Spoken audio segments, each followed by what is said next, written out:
On a recent Friday evening, thousands of residents of the Bolivian city of Santa Cruz took to the streets in protest of the government of Evo Morales. What brought these people out is the issue of land. Many of Bolivia's largest landholders live near Santa Cruz, ranchers and cattlemen and big industrial farmers. What angers them is the new land reform policy designed to help the poor, under which the Bolivian government is trying to take away much of their land. This sign reads, "Santa Cruz will never surrender." Another, "No more government terrorism." In the eyes of many, the epicenter of the fight between Santa Cruz and the government in La Paz is here, a sprawling ranch once owned by an American expatriate named Ron Larson. We got all kinds of fruits and vegetables. Larson first came to Santa Cruz in 1968 and soon began buying land. He eventually amassed the Caraparicito, one of the largest estates in the area. The Caraparicito is so large, no one's even sure how big it is. Some estimates put it at more than 100,000 acres. Larson asked that we meet him at an orphanage he runs in Santa Cruz, saying he wanted the public to get to know him for something besides the controversy over Caraparicito. This orphanage and a daycare center next door take care of around 300 children a day. These are children that are in our older group, and they look like they're about 6.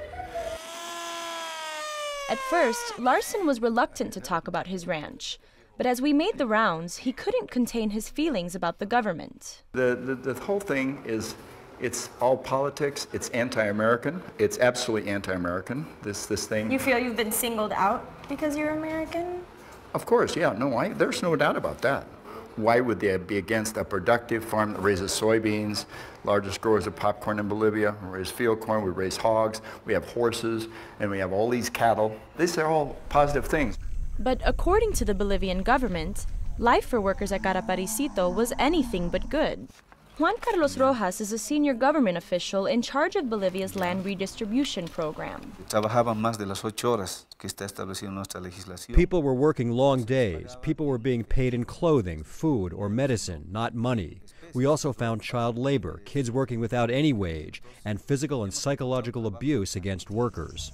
The bad blood between the government and Larson got worse when Rojas and other officials traveled to Caraparicito in February of last year to begin implementing the new land reform policy. According to Rojas, that's when Larson decided to take the law into his own hands. We were confronted by Ron Larson, who shot at our vehicles. We were then held hostage on the property for a day and a half. His son and some other ranchers were also involved. What really happened that day remains unclear. Larson denies shooting at Rojas and his team. However, one thing is clear. The incident only solidified Larson's reputation in Santa Cruz as a folk hero, willing to take on the government no matter what. Several months after the government first came to Caraparicito, they came back again, this time in force. When they came in there were like, I'm not sure how many, I've heard so many stories, but 30 or 40 masked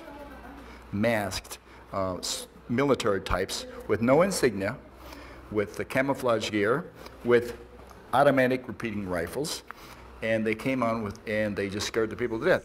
Larson believes the government really wants Caraparicito for another reason: oil and gas. It's thought there are deposits of it under the ranch. That's an assertion which land official Juan Carlos Rojas doesn't deny. Bolivian law states that natural resources, in this case the gas and petroleum, are property of the state and of all Bolivians. And bear in mind, this is not the only place where gas has been found.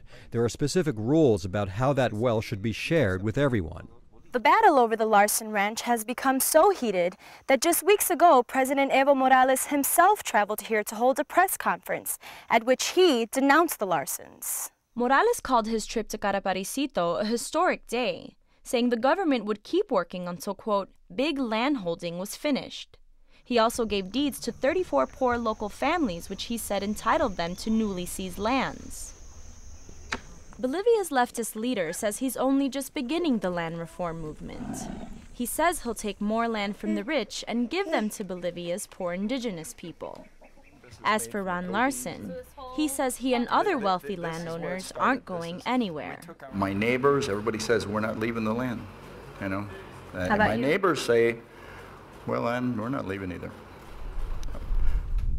I'm Ivette Feliciano reporting for Worldfocus in Santa Cruz, Bolivia.